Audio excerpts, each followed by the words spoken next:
Greetings, my friends. I'm helping a friend with moving house, and I'm gonna perform later on at a Christmas party, and I wanted to perform "Sweet Child of Mine," a very atmospheric version of it, and also a song that is called "Ein bisschen Frieden," which roughly translates into a little bit of peace, which was apparently the only German song that ever won the Grand Prix de la Schmörvision, de la Schmalzervision. And because my voice has kind of left me, as it habitually does whenever I'm supposed to interface with the public, I had a bit of an issue to actually perform at all, but this is obviously all tied into one another, My voice goes and then I feel, oh, it's not good enough. Because obviously I can speak, I have a voice, but it's not good enough for performing. And then I don't, and so I never get rid of the pattern.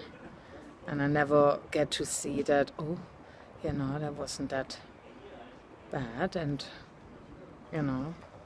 as I keep saying, the world still keeps spinning. So I have survived what could have been potentially go down as ridicule and humiliation, which is only what the ego loves to project. Because I guess ultimately, if you're going to go into a situation and knowing who you are, there can't, and knowing your values from which you operate, there can't be any shaming from the outside. So I'm gonna go there and I will not put myself under pressure. I'm just gonna see how I feel. And that's another thing, to not put myself under pressure and just be okay with taking the evening in as it unfolds.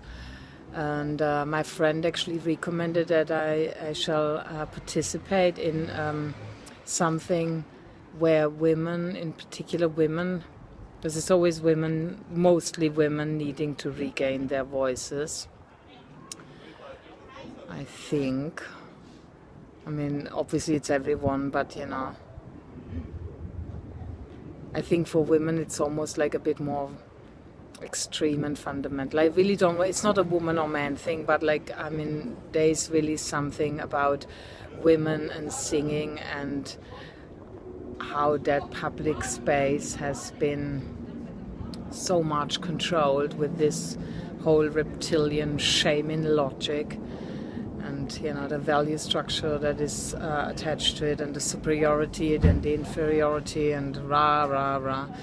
So apparently women gather in dark spaces. That sounds juicy enough. But then they sing one after the other, and I think that is actually an interesting suggestion, and I might take that into consideration as I'm looking at a form of soul retrieval here. I think I really did not want to say that only women have to regain their voices, but I think there is really something here about the throat chakra that obviously when you see public speakers still out there and people occupying that public space with their voice that are mainly and predominantly men, let's face it. And I think stuff like heavy abuse, sexual abuse greatly affects our capacity to speak freely. So, and obviously it's more the female that has been traumatized in that way, even though obviously there are a lot of men too that have undergone similar experiences. And I think it's equally devastating for whoever goes through it. So I didn't want to kind of turn it into a gender issue, but here we go. Today might just be the day to do it. Bye bye.